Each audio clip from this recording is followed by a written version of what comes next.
I've always liked American wines better than French wines, even though I don't drink wine. But the American wines are great.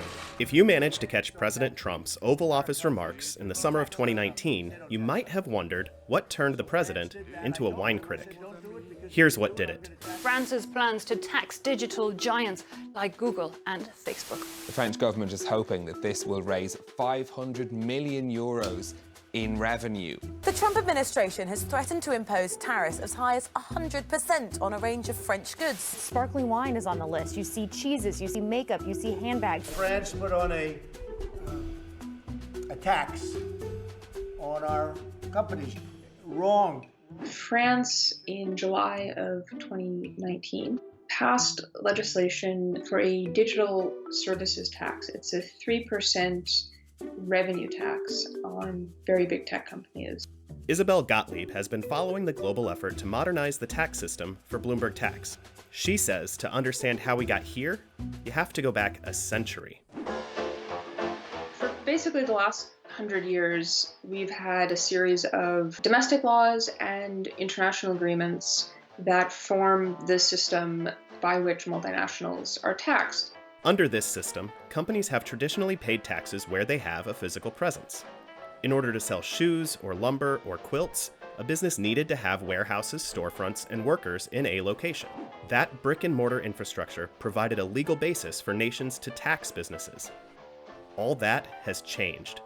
In today's world, where multinational companies can reach anyone with an internet connection anywhere on the planet, it's getting harder for countries to track who's doing business with their citizens. You can be based in one country and show targeted ads to people in another country or sell things to them without actually having a physical presence in that jurisdiction itself, in that country. Increasingly, countries are taking their own steps to try to get tax revenue from big tech companies. France is one of a handful of countries turning to digital service taxes as a new source of revenue. Or, as France's finance minister puts it, we want to have the taxation system of the 21st century for the business model of the 21st century.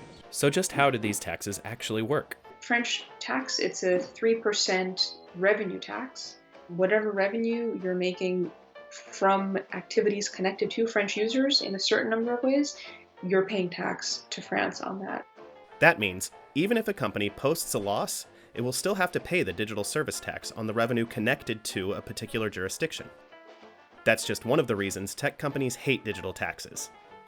The second issue they have with it is logistical.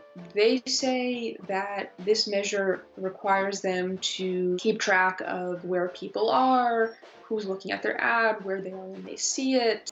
And this is a problem that's annoying when it's France asking you to do it. But if you have a dozen countries, 24 countries, even more, it becomes a compliance issue, a real one. It's like that old shampoo commercial. Tell two friends, and they'll tell two friends, now you got it, and so on, and so on, and so on. Facing the threat of a trade war with the US, France ultimately put a hold on collecting its digital tax.